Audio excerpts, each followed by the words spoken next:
La pandémie de Covid-19 a beau être au départ une crise sanitaire, son pouvoir déstabilisant attise les flammes de bien d'autres crises déjà installées depuis des mois, voire des années. Des crises géopolitiques, économiques et sociales. L'Union européenne a été relativement lente à réagir à l'épidémie. Mais aujourd'hui, elle tente de se mettre aux avant-postes d'une réponse mondiale entravée par la querelle acharnée entre Pékin et Washington. Josep Borrell est le haut représentant de l'Union européenne pour les affaires étrangères. Il est avec nous. Bonjour, merci de participer à The Global Conversation. Commençons par le sujet qui est dans toutes les têtes, le coronavirus évidemment. Est-ce que l'Union européenne a une quelconque preuve que le Covid-19 trouve son origine dans un laboratoire de Wuhan, en Chine ? Il semble qu'il soit apparu là-bas. D'après les informations auxquelles tout le monde a accès, il semble que le virus provienne de là-bas. Mais d'un point de vue scientifique, je n'ai pas la moindre preuve de la manière, du moment et du lieu où il a fait son apparition. Donc ce que vous dites, c'est qu'il provient de Chine ou du laboratoire de Wuhan ? Je ne dispose pas d'informations pour répondre à votre question. Je ne sais pas s'il provient d'un laboratoire, d'un marché, s'il a fait son apparition de manière naturelle ou non. Je sais qu'il y a une controverse entre la Chine et les États-Unis sur l'origine du virus. Et pour dire les choses franchement, je crois que nous, Européens, nous ne devons pas alimenter cette controverse. Nous devons demander des études scientifiques pour mieux comprendre l'origine du virus et être capables d'empêcher la prochaine pandémie, parce qu'il y en aura peut-être d'autres. De ce point de vue, l'Union européenne prépare une résolution qui sera soumise à l'Organisation mondiale de la santé, appelant à une enquête indépendante. Car l'origine du virus, comme vous l'avez dit, est très importante à connaître. C'est une question sensible pour la Chine. Est-ce que les termes de la résolution comporteront des interrogations sur l'origine du virus ? Nous voulons, et je dirais même que nous devons, avoir une approche scientifique indépendante pour non pas faire des reproches, mais pour savoir, comprendre et être capable de mieux appréhender ce qui peut se passer, comment cela s'est passé, principalement dans l'objectif de prévenir une autre situation de ce type. Mais les termes précis de ce document, je ne peux pas vous les indiquer car il est encore en cours d'élaboration. Pensez-vous que la Chine autorisera un jour une enquête indépendante sur l'origine de ce virus ? Eh bien, je pense que tout le monde partage ce même intérêt de comprendre ces causes, et j'en suis certain de les comprendre de manière scientifique pour éviter qu'une autre pandémie ne survienne.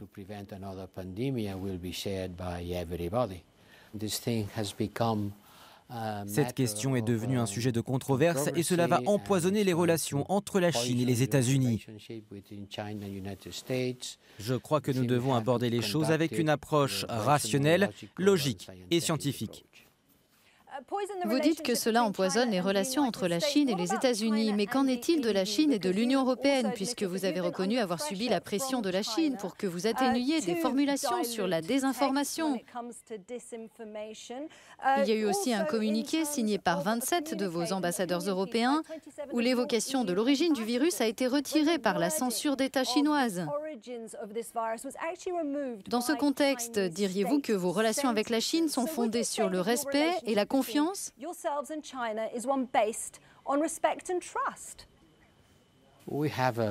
Nous avons une relation positive avec la Chine et mon travail consiste à essayer de la maintenir en ces termes.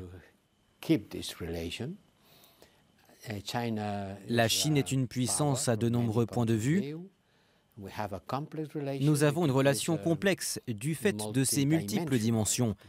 Elle est une concurrente en termes économiques. C'est un système politique différent. Donc, elle représente une rivale systémique.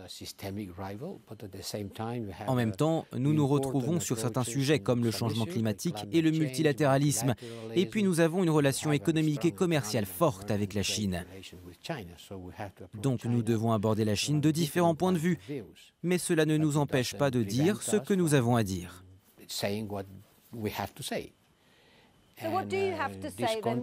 Mais qu'est-ce que vous avez à lui dire dans ce cas quand il s'agit de désinformation? Qu'avez-vous à lui dire concernant sa campagne de désinformation et de rétention d'informations au sujet de cette pandémie?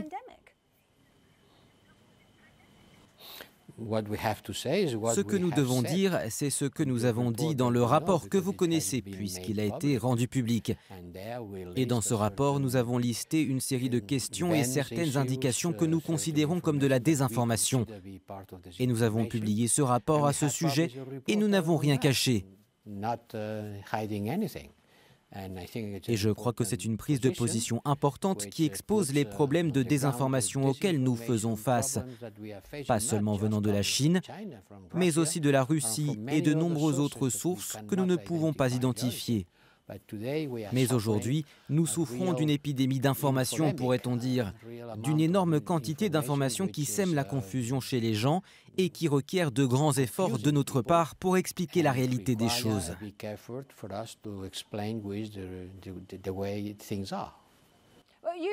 Vous avez décrit la Chine comme une rivale systémique. Vous venez aussi d'évoquer la pression que la Chine a exercée sur l'Union européenne dans le cadre de campagnes de désinformation. Dans ce cas, comment la Chine peut-elle être digne de confiance? Eh bien, il n'y a rien de nouveau dans le fait que je qualifie la Chine de rivale systémique. Elle était déjà qualifiée ainsi dans le rapport stratégique que l'Union européenne a publié l'an dernier, donc ce n'est pas une nouveauté. Ce que j'ai dit, c'est qu'il fallait la considérer non seulement comme une rivale systémique, mais aussi comme un partenaire important, un concurrent, un partenaire commercial. Mais faites-vous confiance à Pékin? Il y a différents points de vue. Puis-je finir de répondre, si vous le permettez? Puis-je terminer? Donc, il ne faut pas seulement voir la Chine de manière unilatérale, parce que, comme je l'ai dit, notre relation est complexe. Dans ce cas, je vais vous poser une nouvelle fois ma question. C'est une relation complexe, mais faites-vous confiance à Pékin? Vous savez, dans les relations diplomatiques, c'est courant que les puissances exercent une pression via les canaux diplomatiques.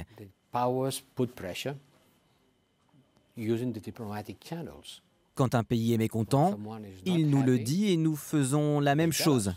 Ce qui est important, ce n'est pas le fait de subir des pressions, c'est plutôt la manière dont on réagit à ces pressions.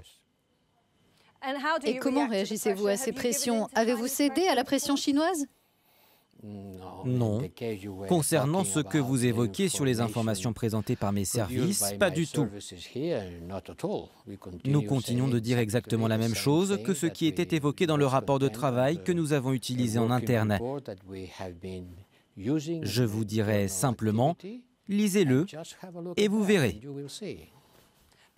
Mais pourquoi, dans ce cas, un lanceur d'alerte aurait-il jugé nécessaire de faire des révélations sur les activités de vos services?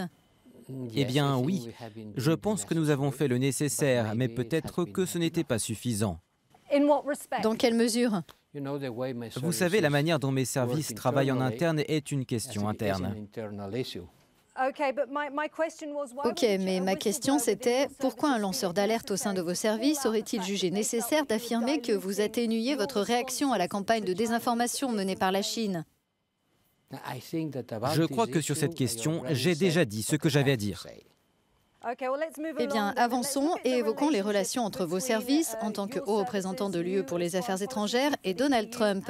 Vous vous êtes exprimé ouvertement. Vous avez indiqué qu'elles étaient difficiles à gérer et qu'il fallait les traiter avec précaution. À quoi ressemblent ces relations? Dans quelle mesure sont-elles complexes? Eh bien, je ne sais pas, vous parlez de nos relations avec Donald Trump, mais nous n'avons pas de relation avec Donald Trump, nous avons des relations avec les États-Unis. C'est une relation entre institutions et non pas entre personnes. Et tout le monde sait qu'entre les États-Unis et nous, aujourd'hui, il y a des désaccords et que nous avons reçu de la part des États-Unis des remarques que nous n'aimons pas ou avec lesquelles nous ne sommes pas d'accord. Mais c'est comme ça et nous essayons de bâtir une relation positive malgré nos différences de point de vue et nos désaccords. À l'heure où les États-Unis se désengagent, ce pourrait être le moment pour l'Union européenne de s'impliquer, mais elle ne le fait pas.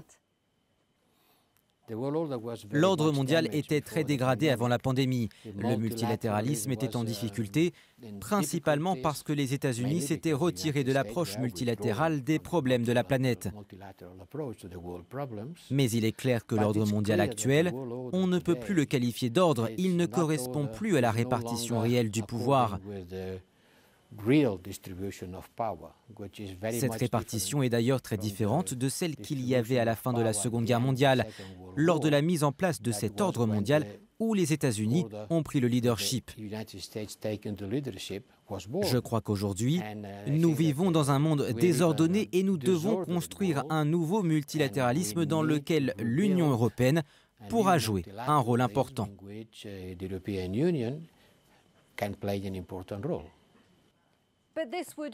Le moment peut être opportun pour que l'Union européenne commence à jouer ce rôle, mais elle semble rester en retrait. Comment l'expliquer? Eh bien, c'est votre opinion. Pensez-vous que l'Union européenne fasse suffisamment entendre son point de vue? A-t-elle le poids économique, géopolitique que vous voudriez qu'elle ait? Une Europe plus forte dans le monde, c'est la mission que vous vous êtes donnée pour votre mandat. L'Union européenne est ce qu'elle est. Elle n'est pas un État, mais elle joue un rôle important dans la lutte contre le coronavirus. Elle aide nos partenaires en Afrique et en Amérique latine grâce à toutes nos ressources. Hier, nous avons organisé une conférence des donateurs et nous avons collecté près de 8 millions de dollars pour financer la recherche sur les pandémies. L'Union européenne joue un rôle géopolitique important en tant que pouvoir d'influence. Nous avons eu hier une rencontre avec les pays des Balkans, il y a 2 semaines avec les pays du Sahara. Nous poursuivons nos missions sur le terrain malgré les problèmes liés au coronavirus. Nous faisons ce que nous pouvons en tant que pouvoir, non pas militaire, mais d'influence dans le monde. Et je crois que notre contribution pour faire face à la pandémie a été la plus importante de tous les acteurs au plan géopolitique. Personne n'a contribué autant que nous à la lutte contre la pandémie à l'échelle mondiale.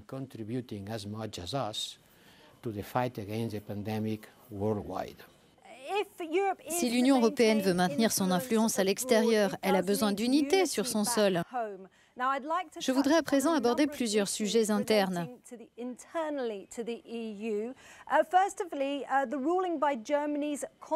Premièrement, l'arrêt rendu par la Cour constitutionnelle allemande qui stipule que ses décisions l'emportent sur celles des institutions de l'Union. C'est potentiellement explosif, non ? Cette décision se rapporte à d'anciens plans de relance. Mais à l'heure où l'Union européenne fait face à une crise et cherche à relancer son économie, tout en rapprochant le Nord et le Sud, cet arrêt pourrait renforcer ces divisions internes.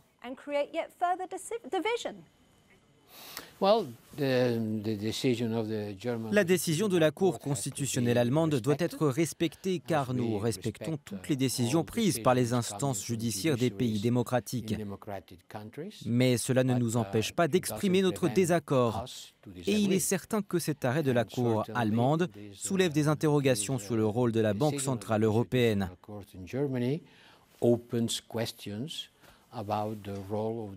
La seule chose que je peux dire, c'est que nous restons fermement attachés à l'indépendance de la Banque centrale européenne et à la suprématie du droit européen et des institutions de justice européennes.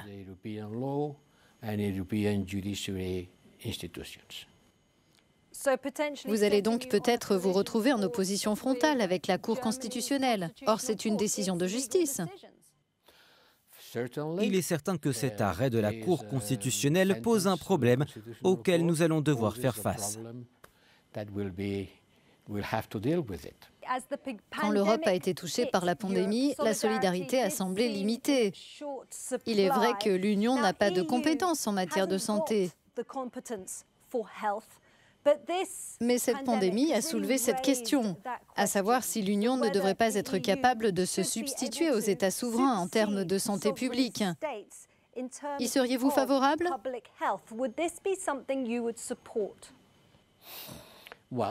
Eh bien, c'est vrai.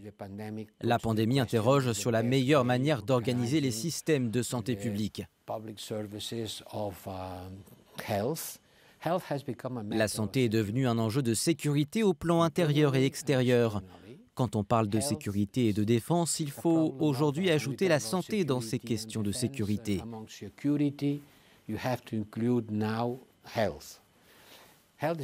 La santé, ce n'est pas simplement savoir comment gérer l'hôpital de votre ville. Ce n'est pas simplement une question que l'on peut gérer en la limitant aux frontières d'un pays. La pandémie ne connaît pas de frontières. Donc c'est peut-être l'occasion de se demander quel type de réponse l'Union européenne dans son ensemble doit être capable d'apporter dans l'avenir.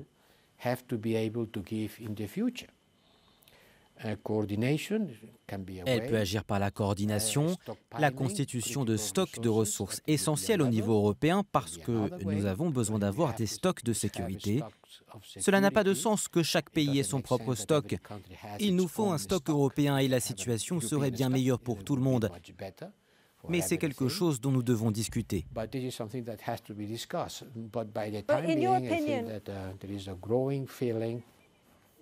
Mais selon vous, faut-il doter l'Union européenne de nouveaux pouvoirs en matière de santé? Vous voulez parler de nouvelles compétences, pas de nouveaux pouvoirs? Oui, de nouvelles compétences. Oui, c'est ça. C'est mieux. Ce sont des compétences. Eh bien, ce ne serait pas une mauvaise idée, mais cela dépend de quelles compétences on parle. Cela doit être discuté entre États membres et donner plus de compétences à l'Union européenne nécessiterait une modification des traités, ce qui n'est pas à l'ordre du jour. Mais peut-être que les États membres peuvent se mettre d'accord pour donner à l'Union un rôle plus important dans la coordination de leurs compétences, par exemple pour ce que nous faisons ici au sein du service des affaires étrangères, mais aussi avec les ministres de la Défense pour essayer d'organiser la contribution des ressources militaires de chaque pays pour aider à faire face à la pandémie et pour agir de manière coordonnée en association avec l'OTAN également. Passons à un autre sujet, rapidement, Monsieur Borrell. L'une des autres victimes de cette crise, c'est la démocratie. Aujourd'hui, après le Covid-19, l'organisation Freedom House a rétrogradé la Hongrie et ne la considère même plus comme une démocratie. Et elle craint que la Pologne ne prenne le même chemin. Reconnaissez-vous que l'Union européenne a échoué dans la défense des principes de la démocratie au sein de ses États membres?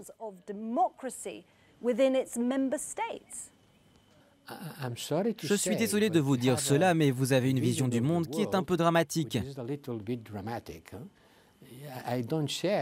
Je ne suis pas d'accord avec vous quand vous dites que la démocratie est une victime de la pandémie. Je vis dans un pays démocratique aujourd'hui comme hier. Et c'est le cas de tous les Européens. Je peux comprendre que vous vouliez parler du risque que les mesures prises pour faire face à la pandémie puissent créer une dynamique allant à l'encontre des libertés individuelles. Mais je ne peux pas vous laisser dire que la démocratie est une victime de la pandémie.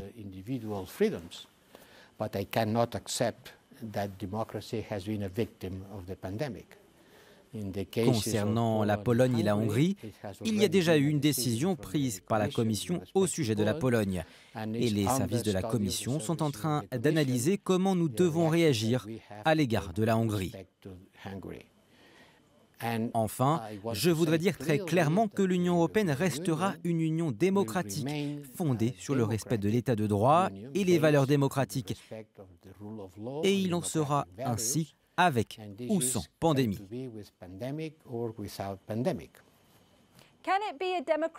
L'Union européenne peut-elle être démocratique si l'un de ses États membres n'est plus considéré comme une démocratie? Déterminer si un pays doit être ou non considéré comme une démocratie, c'est du ressort de la Commission, du Conseil et du Parlement européen à l'issue d'une analyse au cas par cas. Et autant que je sache, aucun État membre européen n'a été considéré comme non démocratique.